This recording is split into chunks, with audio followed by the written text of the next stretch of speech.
و اما بحثی رو که بنده در خدمتون هستم در رابطه با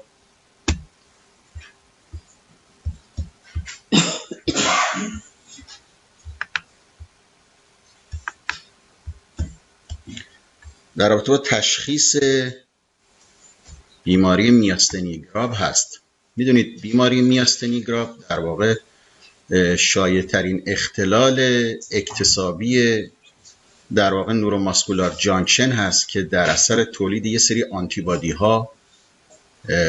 اوتو آنتیبادی ها بر علیه اجزای مختلف نوروماسکولار جانکشن، یه گروه در واقع هتروژن از اوتو آنتیبادی هایی که بر علیه اجزای مختلف نوروماسکولار جانکشن تشکیل میشن ایجاد میشه، که همونطور که میدونید شایع ترینشون در واقع آنتیبادی بر علیه رسپتورهای استیلکولین هست و این اوتو آنتیبادی ها در واقع باعث ایجاد یک سری علائم بالینی میشن که وجه مشترک همه این علائم در واقع ایجاد ویکنسی که در واقع به شکل فلکچویشن هست و فلکچویتینگ ویکنسی که در واقع با فعالیت تشدید و با استراحت بهبود پیدا میکنه. و به همین دلیل هست که تشخیص بیماری عمدتاً بر مبنای همین تابلوی بالینی بیماریه، یعنی همین در واقع فلکچویتینگ ویکنسی که در این بیماران دیده میشه بهترین راه تشخیص این بیماری هست و اغلب سایر تست‌های تشخیصی در واقع کمک کننده یا کانفیرم کننده تشخیص شما هستند و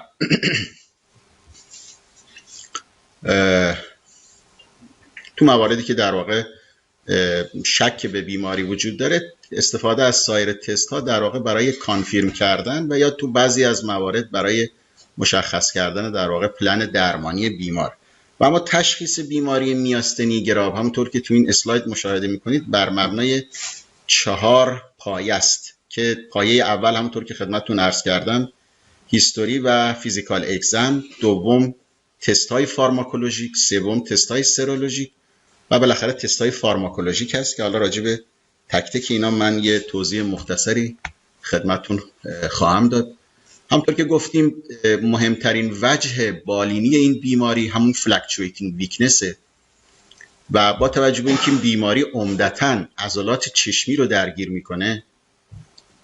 همونطور که میدونید از نظر آماری چیزی هولوش 50 تا 75% بیماران با علائم چشمی مراجعه میکنن و در واقع علائم چشمی گفته میشه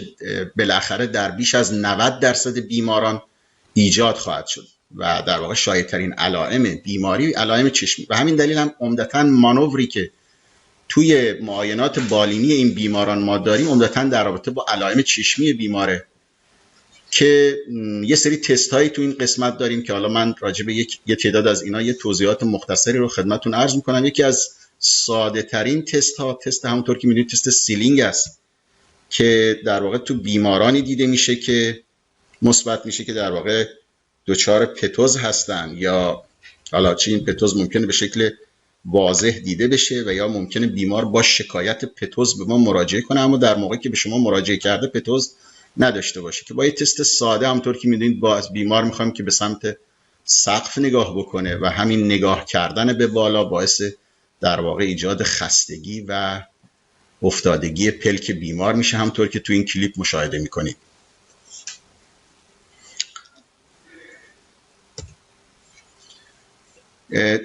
تست بعدی و علامت بعدی که تو این قسمت داریم علامتی به نام کوگان لید تویچ ساین که تو این قسمت باز این تست تو بیمارای دیده میشه که در واقع علائم چشمی دارن. از بیمار میخوایم به مدت 10 تا 15 ثانیه به پایین نگاه بکنه و بعد از 10 تا 15 ثانیه ازش میخوایم چشماش رو به حالت پرایمری پوزیشن برگردونه که به طور طبیعی معمولا در یک فرد نرمال شما اوورشوتینگی در پلک بیمار نمیبینید، اما تو این بیمارانی که دچار میاستنی هستن یه اوورشوتینگ خاصی توی پلک این بیماران دیده میشه که این اصطلاحاً کوگان لید تویچ ساین میگن که تو این کلیپ میتونید مشاهده کنید. البته به شکل انیمیشنه برای اینکه واضح‌تر نشون ده. این یک فرد نرماله وقتی به پایین نگاه میکنه و بعد برمیگردونه به پرایمری پوزیشن میبینید پلک هیچ گونه حرکت اضافی نداره، اما در قسمت دوم که در یک فرد میاستنیک هست میبینید وقتی که برمیگرده به پرایمری پوزیشن یه دفعه این پلک یا آورشوتینگی داره و بعد به بالا میره و بعد این یه بار دیگه این انیمیشن رو تکرار کرده. البته اینجا این فرد نرماله و این فرد میاستنیک. در این تست گفتیم میشه سنسیتیویتی حدود 75% و اسپسیفیسیتی حدود 99% داره. علامت بعدی باز علامت چشمیه به نام علامت کورتین یا هرینگ لا یا همون هرینگ لای معروف هست که در واقع تو این تست ما پلک بیمار رو به شکل پسیو، پلک پتوتیک یا غیر پتوتیک رو به شکل پسیو به بالا میبریم. پاسخش تو بیمار به این شکله که توی چشم دیگه دچار پتوز میشه یا اینکه پتوز اگه داره پتوزش تشدید پیدا میکنه که اینو باز توی این کلیپ میتونید مشاهده کنید این حالت رو.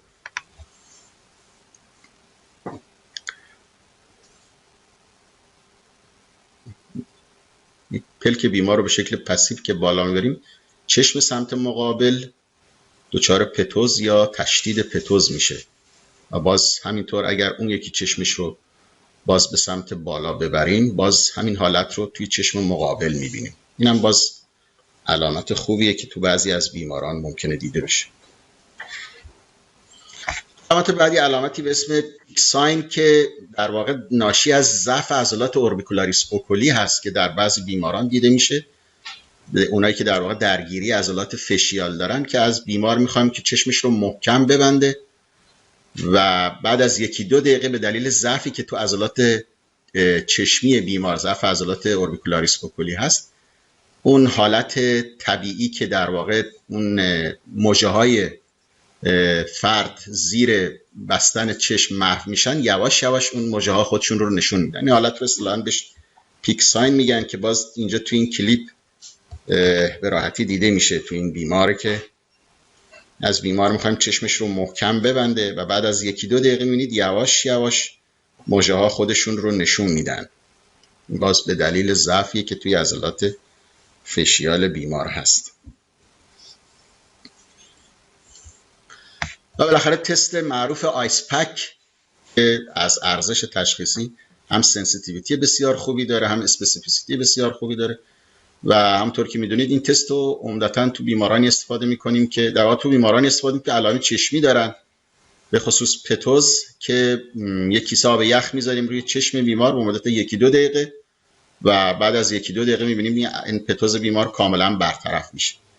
بر صورت این تست رو به دلیل سنسیتیویتی و اسپسیفیسیتی بالایی که داره ما گاهن میتونیم به جای تست ادروفونیوم در بعضی بیماران استفاده بکنیم، به خصوص تو بیمارانی که در واقع انجام تست ادروفونیوم توشون ممکنه با خطراتی همراه باشه مثل افراد مسن. ما میتونیم این تست رو به جای تست ادروفونیوم استفاده بکنیم. و اما گروه دوم تست‌های تشخیصی میاستنی تست‌های فارماکولوژیک هستن و مهمترین تستی که تو این قسمت میدونید داریم تست ادروفونیوم یا همون تست معروف تنسیلون هست. اگرچه حالا جدیداً به دلیل کارخونه‌ای که این دارو رو میسازه عوض شده، اسمش رو گذاشتن تست انلون، ولی بر اساس نحوه انجام تست هنوز به همون شکلی که قبلا بوده. این تست رو در دهه 1950 معرفی شد تست تنسیلون و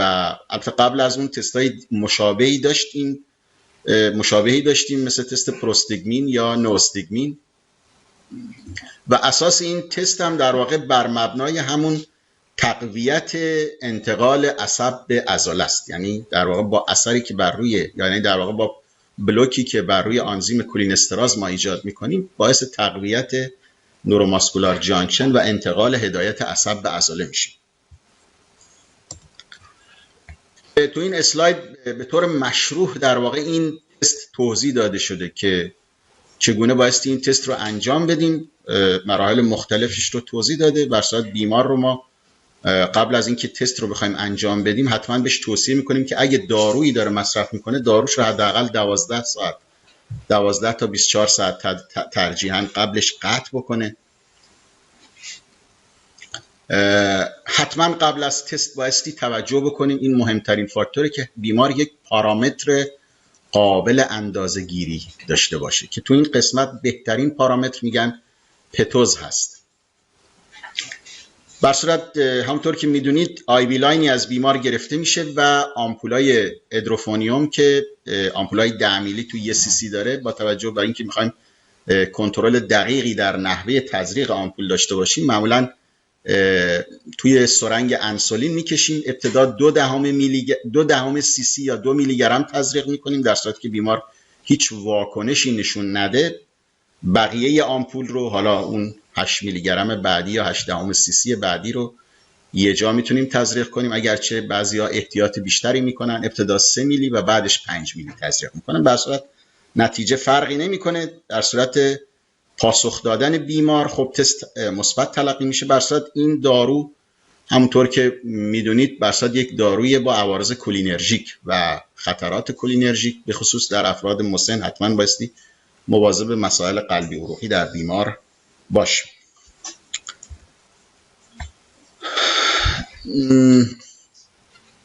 و ما یه سری پیتفالایی در رابطه با تست ادروفونیوم ذکر میکنن که این پیتفالا رو من یه چند تاشون رو خدمتون عرض میکنم. یکی در رابطه با وجود یک پارامتر قابل اندازه‌گیری هست که حتما بایستی ما یه پارامتری داشته باشیم که این پارامتر رو قبل از انجام تست و بعد از انجام تست بتونیم مقایسه بکنیم، که تو این مورد خب بهترین پارامتر میگن پتوزه، اگرچه میتونه در واقع محدودیت حرکات چشمی بیمار باشه. محدودیت حرکات چشمی روش تکیه میشه به خاطر اینکه ممکنه بیماری پتوز نداشته باشه، فقط محدودیت حرکات چشم داشته باشه و اگر واقعا با تزریق این آمپول حرکات چشمی بیمار به وضوح بهتر شده باشه، برای ما تست مثبت تلقی میشه، حتی اگر دوبینی بیمار برطرف نشده باشه، چون ممکنه گاهن شما با تزریق نتونید دوبینی بیمار برطرف نشه، اما همینقدر که ببینیم علائم چشمی بهتر شده برای ما تست مثبت. یا سایر علائم دیگه مثل دیزارتری یا اختلالات بل که اگر به وضوح در بیمار ببینیم که این علائم بهبودی پیدا کرده، در واقع میتونه تست مثبت تلقی بشه. سایر علائم مثل مایلد ایمپروومنت، در بهبود خفیف در قدرت عضلات، و این علامت رو بایستی یه مقدار مواظب باشیم تو تفسیرش، چون بر صورت بعضی بیماران ممکنه اظهار بهبودی کنن. تو این بیماران یه مقداری بایستی به اصطلاح دقت بیشتری بشه در رابطه با بهبود ضعف در بیمار.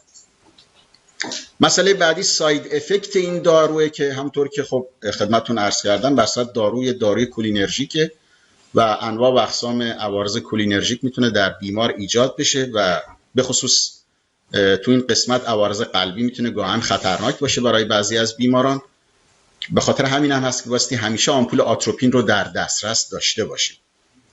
و مسئله بعدی ارزیابی این تست در اطفال هست که به دلیل اینکه اطفال یه مقدار به قول معروف ورجه ورجهشون زیاده و ارزیابی کردنشون یه مقدار سخته و از اونجایی که این آمپول یه مقدار طول اثرش کوتاه هست، به خاطر همین هم هست که در اطفال توصیه میشه از سایر داروهای آنتیکولینسترازی که طولانی اثرتر هستن استفاده بشه، مثل نوستیگمین آی ام یا آی وی، حالا با دوزی که اینجا ذکر شده، آی امش با دوز 15 میلی گرم پر کیلوگرم یا آی وی 500 میلی گرم پر کیلوگرم برای ارزیابی بهتر در اطفال. گروه بعدی تست های تشخیصی در بیماران میاستنی تست های سرولوژیک هستند که این تست ها در واقع یه سری اتو آنتیبادی هایی هستند که همونطور که در ابتدای بحثم گفتم بر علیه اجزای مختلف نوروماسکولار جانکشن ایجاد میشن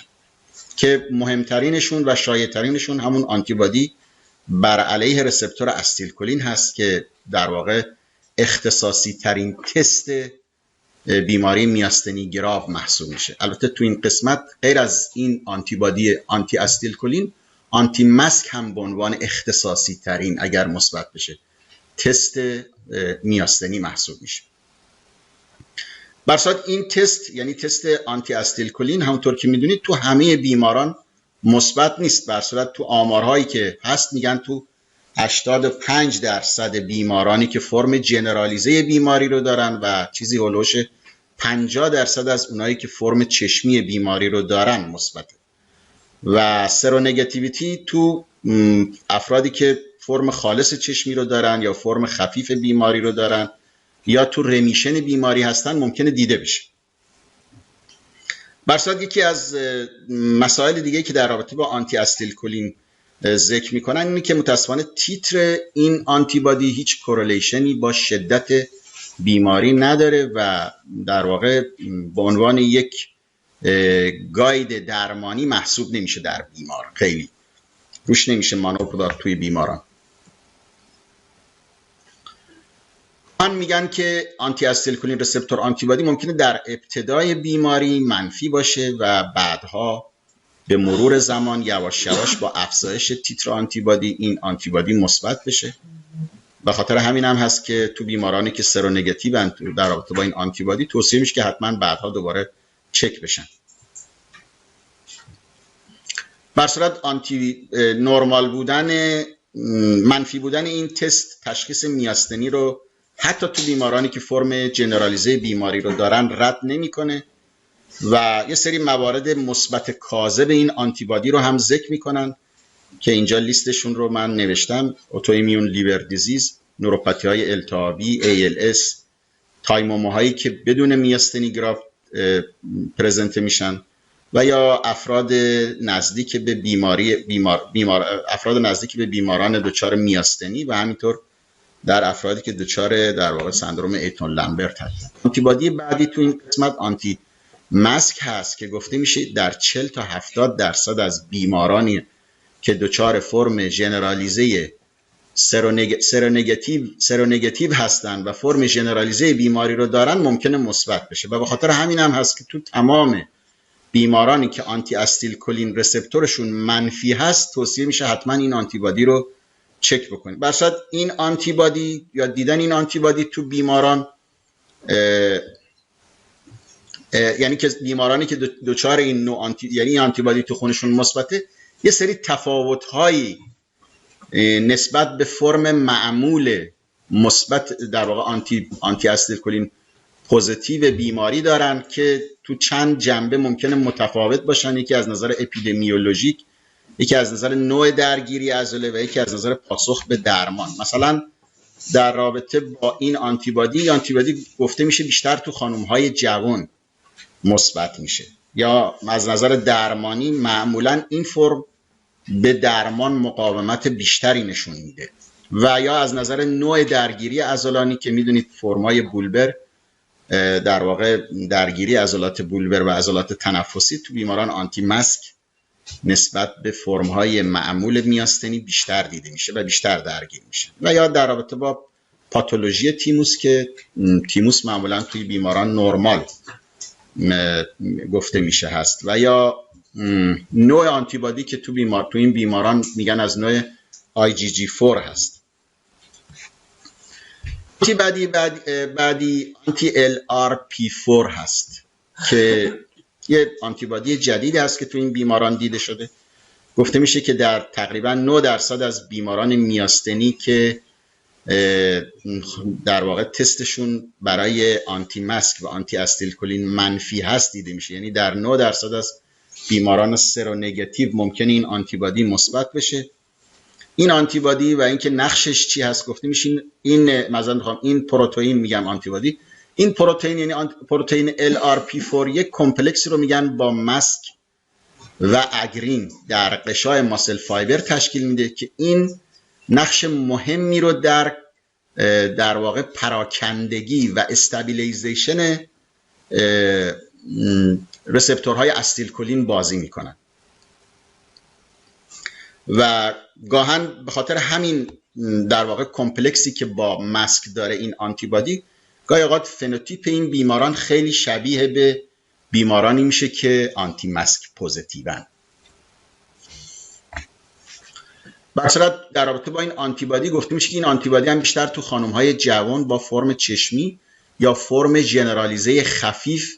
ممکنه دیده بشه، و یا گاهی اوقات ممکنه تو فرم‌های شدید بیماری دیده بشه که تو این جور موارد همراهی داره با آنتی ماسک، یعنی هم آنتی ماسکشون مثبته هم آنتی LRP4 شون. هیپرپلازی تیموس رو میگن تو 30% از بیمارانی که این نوع آنتیبادی دارن دیدن، و آنتیبادی LRP4 هم گفته میشه که از نوع IgG1 و IgG2 هست. بر صورت در رابطه با ترم سرونگاتیو مایستینیا گراویس الان در واقع تعریفی که میکنن میگن بیمارانی رو ما سرونگاتیو میگیم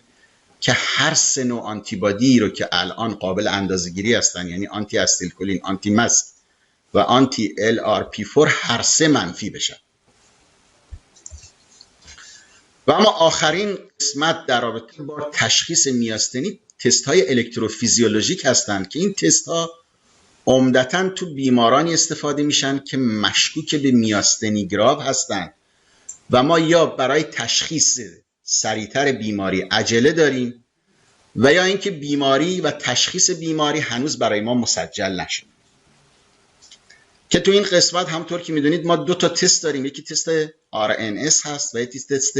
سینگل فایبر EMG که خب همطور که میدونید این تست ها اگرچه سنسیتیویتی بالایی دارن، یعنی تست سینگل فایبر که میدونید تست به اصطلاح سنسیتیویتی فوق العاده بالایی داره یا حساس ترین تست هست برای اختلالات نوروماسکولار جانکشن، اما اسپسیفیسیتی پایین تری دارن نسبت به آنتیبادی ها، نسبت به آنتیبادی های این بیماری. تکنیک RNS همطور که میدونید ما معمولا یک عصب محیطی رو تحریک میکنیم، تحریک سوپرا ماکسیمال و سیمپ عضله مربوط به اون رو ثبت میکنیم به 2 فرم اسلو و فست میدونید انجام میشه. اسلوش که بر اساس اینکه نرم افزار در واقع دستگاه شما به چه شکل باشه، حالا یا 5 تا تحریک یا 10 تا تحریک به عصب با فرکانس 2 تا 3 هرتز وارد میکنیم و پاسخ سیمپ عضله رو در واقع ثبت میکنیم و مقدار دکریمنتال عصب رو، مقدار دکریمنتال پاسخ رو اندازه‌گیری میکنیم که در واقع نرم افزار خودش به شکل اتوماتیک پاسخ سیمپ بین موج اول تا 4 و 5 رو با هم مقایسه میکنه و میزان کاهش دامنه یا اریا، امپلیتود یا اریا رو به ما به شکل درصد بیان میکنه که معمولا تو این انجام این تست ما یه شکل خاصی به شکل یو میبینیم، اگرچه این یو شیپد پترن رو ممکنه گاهی اوقات توی فرد نرمال هم ببینیم، اما در یک فرد نرمال این یو خیلی خیلی کم عمریه، حالا یا به شکل کاملا تمام اون 5 پاسخ یا 10 پاسخ به یه شکلن، یا حالا این یو اگه ببینیم، ولی اگر بیش از 10% پاسخ 4 و 5 نسبت به موج اول دکریمنتال داشته باشیم تست مثبت تلقی میشه. نوع فستش هم که با فرکانس بالا عصب رو تحریک میکنیم 20 تا 50 هرتز، اگرچه این تست خیلی قابل تحمل فرم فستش برای بیمار نیست، ولی خب بر صورت اگر خواستیم این تست رو انجام بدیم فرم فستش با فرکانس های بالای 20 هرتز معمولا عصب رو تحریک میکنیم تو مواردی که مشکوک به در واقع لامبرت ایتون هستیم. برای انجام این تست هم تو یک بیماری که فرم ژنرالیزه بیماری رو داره معمولا از اندام فوقانی شروع میکنیم، به دلیل اینکه راحت‌تر میتونیم اندام فوقانی رو بی حرکت نگه داریم، حالا بر روی عصب مدیان یا اولنار با ثبت بر روی عضلات تنار و هایپوتنار. اگر دکریمنتی ندیدیم تو این عضلات میریم سراغ عضلات پروکسیمال مثل تراپزیوس یا عضله دلتوئید، بایسپس. و اگر بیماری باز تو این قسمت هم مشکلی نداشت و دچار فرم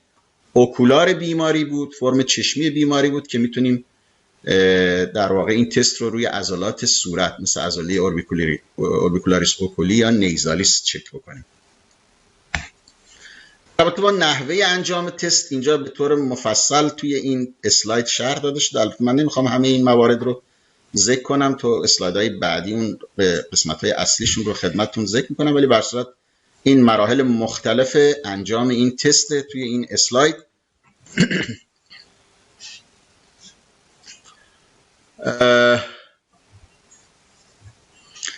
بر صورت برای اینکه یک پاسخ ریلایبل و قابل تکرار RNS داشته باشیم یه پیش نیازهایی گفته میشه داریم، از جمله اینکه تو بیماری که میخوایم تست RNS انجام بدیم به بیمار توصیه میکنیم که حداقل 12 تا 24 ساعت قبلش اگه دارویی مصرف میکنه، داروی آنتیکولینستراز، داروش رو قطع بکنه درجه حرارت اندام مورد مطالعه بسیار بسیار این فاکتور مهمیه که گاهن من میبینم حالا بر صورت توی اتاق EMG خود ما، چون رزیدنت های خود ما معمولا این مسئله رو رعایت نمی‌کنن، درجه حرارت اندام حتما بایستی چک بشه که حداقل گفته میشه باید 33 درجه باشه. حتما بایستی اون اندامی رو که میخواید تست کنید کاملا بدون حرکت باشه، هم محل تحریکتون بدون حرکت باشه، هم محل ثبتش باید سعی کنید یه جوری فیکس کنید که بدون حرکت باشه. تحریکی که استفاده میکنیم تحریک سوپرا ماکسیمال که همطور که میدونید طبق تعریف 10 تا 20% بالای اون حد اکثر پاسخ در واقع عضله است، برای اینکه مطمئن بشیم تمام در واقع فیبرهای عضلانی رو تحریک کرد. در صورت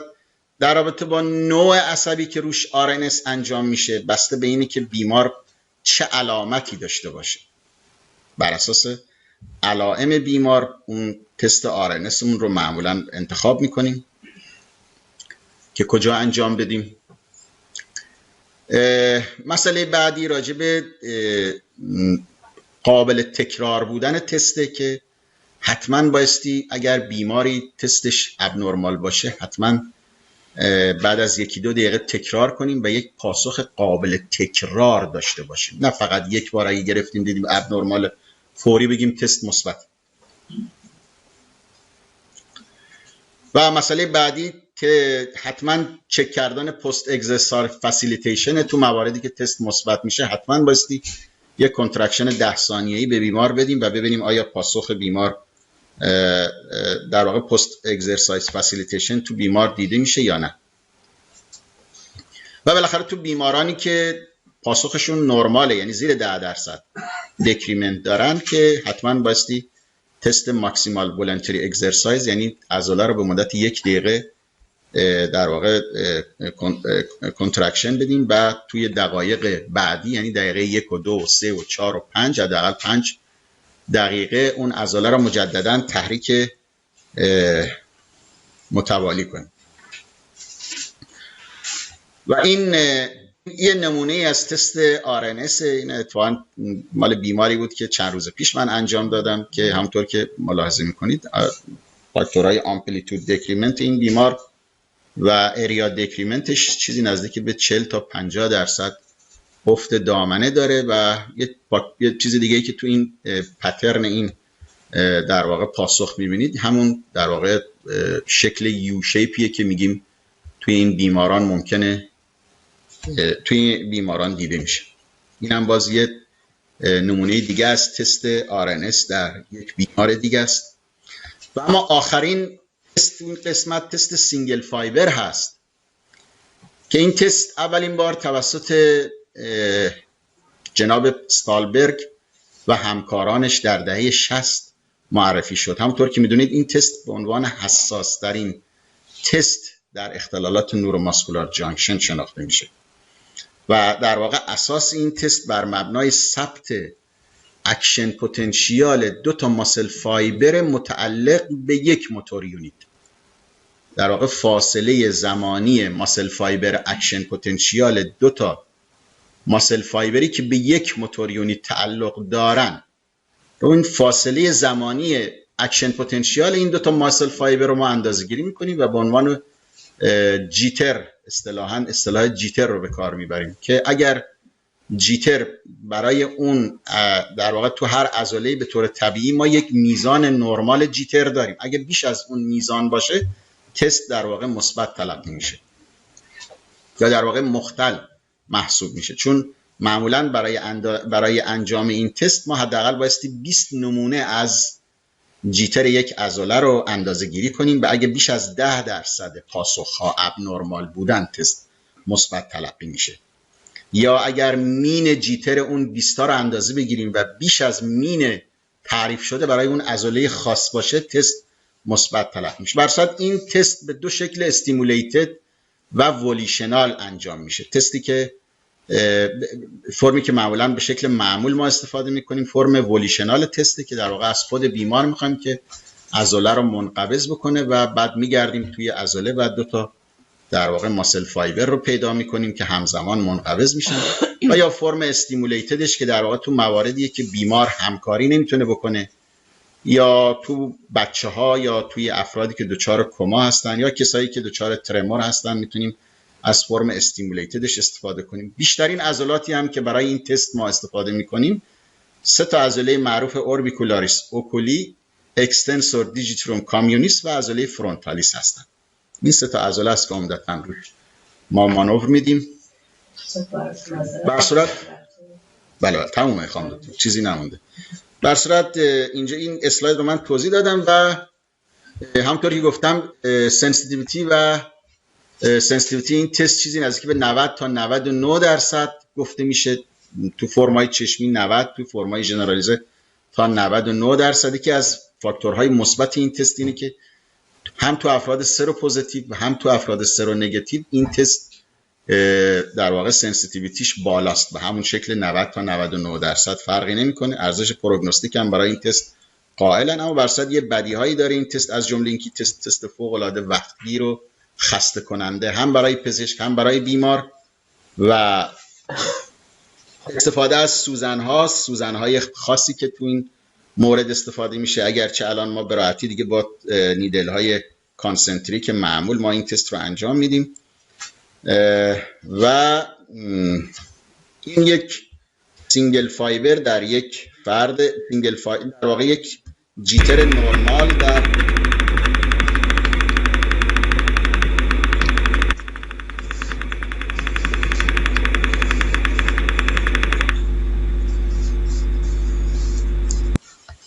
و این اگه دقت کنید این یک در واقع جیتر ابنورمال در یک بیمار مبتلا به میاستنی که هم توش بلاکینگ دیده میشه، هم افزایش جیتر، هم اون وریبیلیتی پاسخ دوم. معذرت خواهم.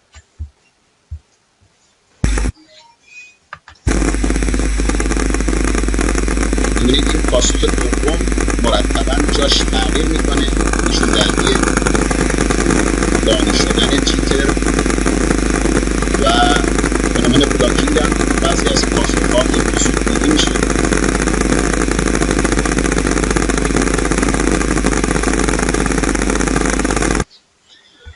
و اگه بخوام بحثم رو به طور خلاصه خدمتتون عرض کنم که تشخیص میاستنی به طور خلاصه در بیمارانی که به ما مراجعه میکنن، اینجا تک تک بیماران فرمای مختلفش رو ذکر کرده. تو بیمارانی که دچار فرم خفیف ژنرالیزه هستن،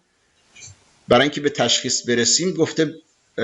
بهتر تستای اول سرولوژیک رو چک بکنیم. اگر این تستا منفی بودن بریم سراغ RNS و اگر RNS بیمار هم منفی بود که میتونیم بریم سراغ تست سینگل فایبر. تو بیمارانی که فرم ژنرالیزه مودریت تو سیویر دارن، تستای سرولوژیک رو میتونیم درخواست بکنیم و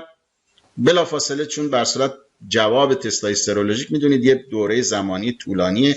میتونیم بلافاصله بعد از رد کردن اینا تست RNS برای بیمار انجام بدیم، به خصوص تو عضلاتی که ویکنس شدید دارن، برای اینکه سریعتر بتونیم به تشخیص برسیم و شروع به درمان بیمار کنیم. تو بیمارانی که فرم اوکولار بیماری رو دارن، باز تستای سرولوژیک در مرحله اول و بعد میتونیم تست آیس پک انجام بدیم. در صورتی که میگن اگه تست آیس پک منفی بود میتونیم مستقیم یا سراغ سینگل فایبر بریم، سراغ سینگل فایبر عضلات فشیال، یا اینکه اول